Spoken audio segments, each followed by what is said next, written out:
This interview is for information only and should not be considered as investment advice or a recommendation to buy shares in the company featured. Welcome to this Stock Box interview.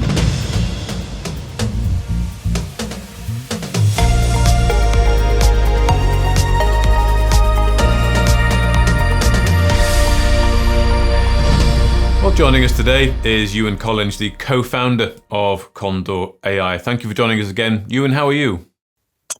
I'm good, Mark, and it's good to be back.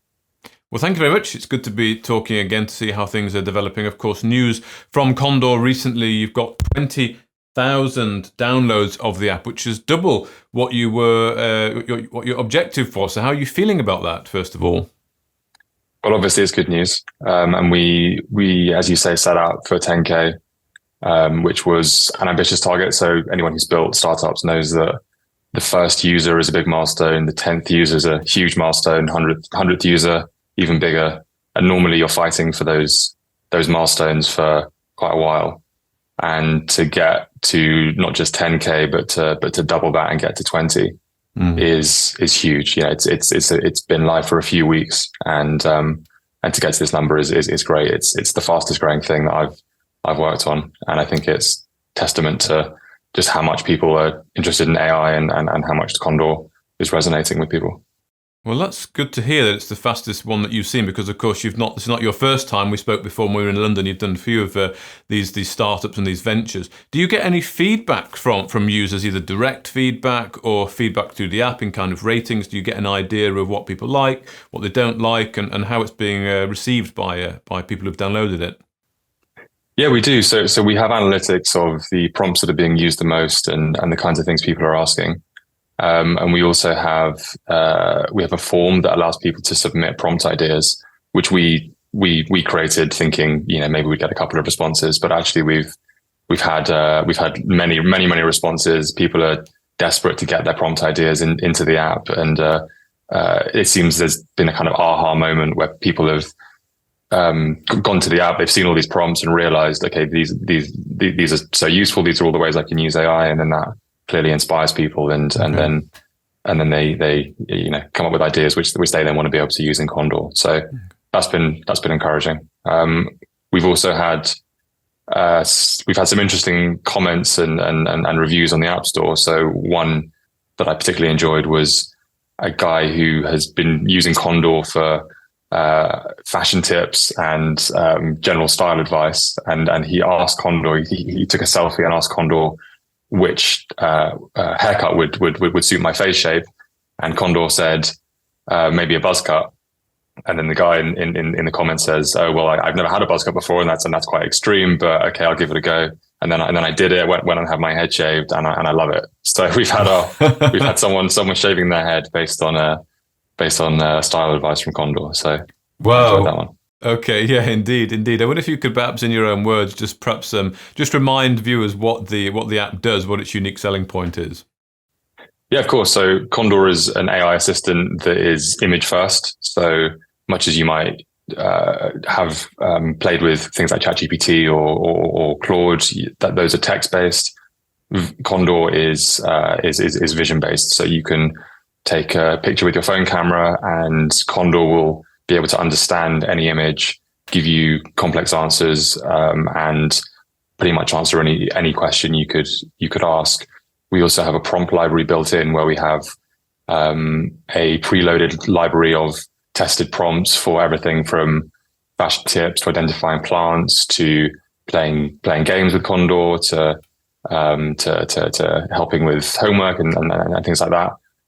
So it's basically the easiest way to use AI in your everyday life, because it's visual, it's incredibly quick, and all the things you can do with it are surfaced to you. You don't have to work it out for yourself.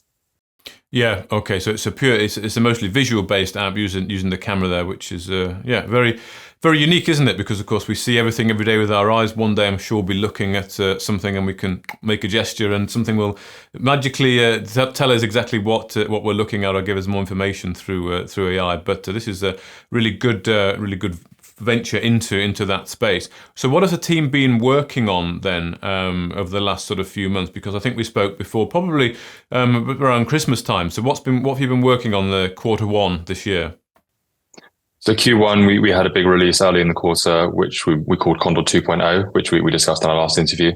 And that was introducing the prompt library, introducing the interface that is unique. There's no other app that has the same camera-based interface for AI. So that we released that early in Q1. We had a good initial uptake. We had a very intense week of seeing how people were using it and diving into the metrics and then speaking to users. And there were a few tweaks that we made about a week after we did the release.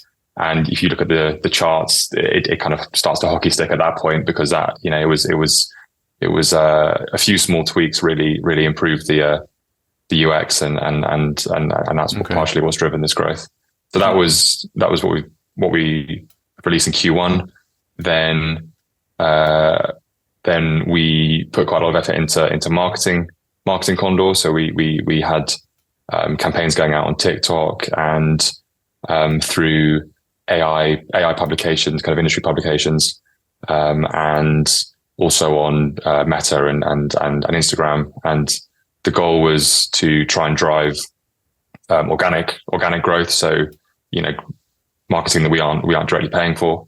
That's really what's taken us from the 10K target to 20K. So we have spent some money on marketing, but much of that growth has been driven by organic word of mouth stuff, which is exactly what we were trying to achieve.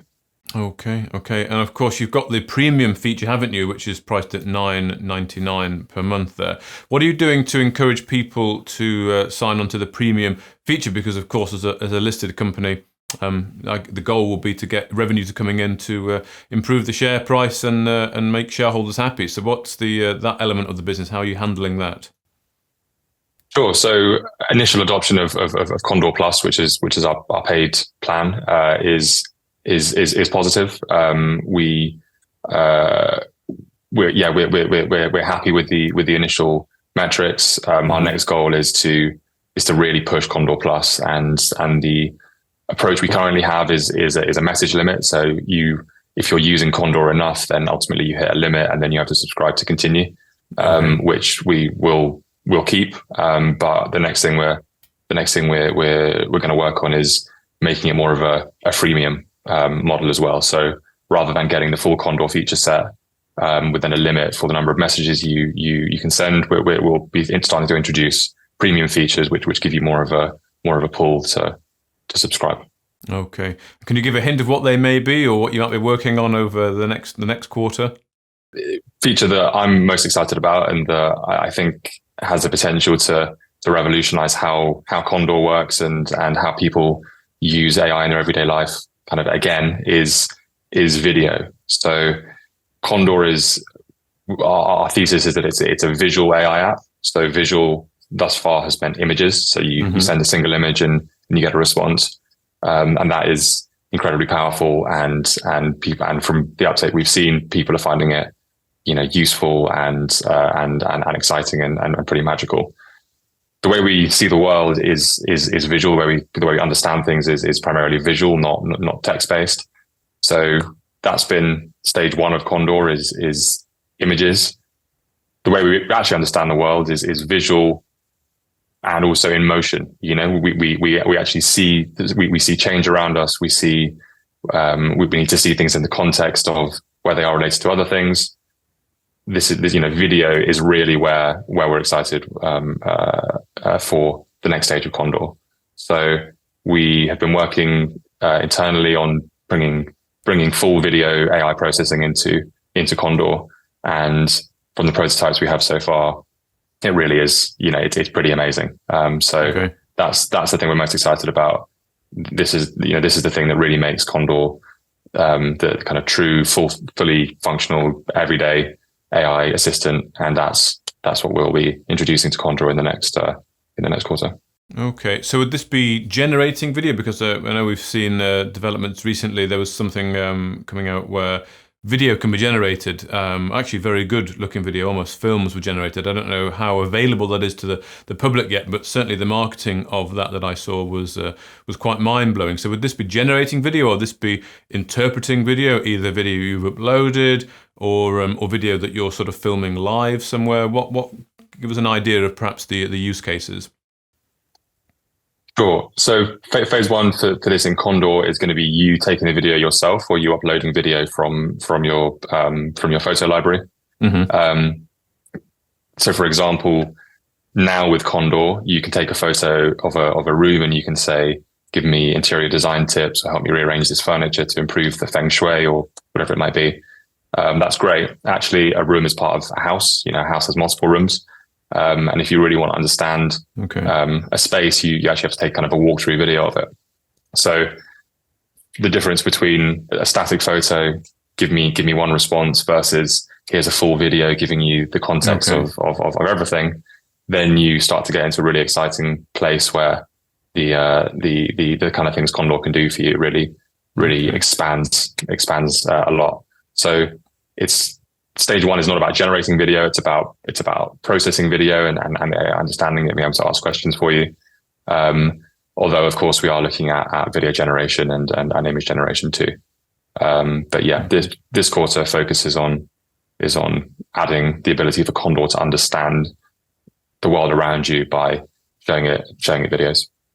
Right. Okay. Good. And are you planning as well to push the marketing in North America? I think I read somewhere. Yeah, so far we've had a big uptake in the UK and Europe. We've also had a big uptake in parts of Asia, in English-speaking countries in Asia, and we have had some uptake organically in North America, in the US and Canada. We haven't focused much marketing there, but people are finding it organically, which is very encouraging. But yeah, the next big focus for us from a marketing perspective is North America. So that's what we'll be focusing our marketing effort on in Q2. Okay, so pushing the marketing in Q2 on North America and developing those extra features, including video. Well, thank you very much, Ewan Collins, the co-founder of Kondor AI, for your time today. Great, thanks very much, Mark, and I look forward to coming back next time. If you enjoyed this interview, then give us a thumbs up, a like, or a retweet. Subscribe to us on YouTube or follow us on Twitter, and hit that notification bell to be the first to know when we release new content. There's loads of great content on our website too, across all our programs at stockboxmedia.com. Thank you for watching.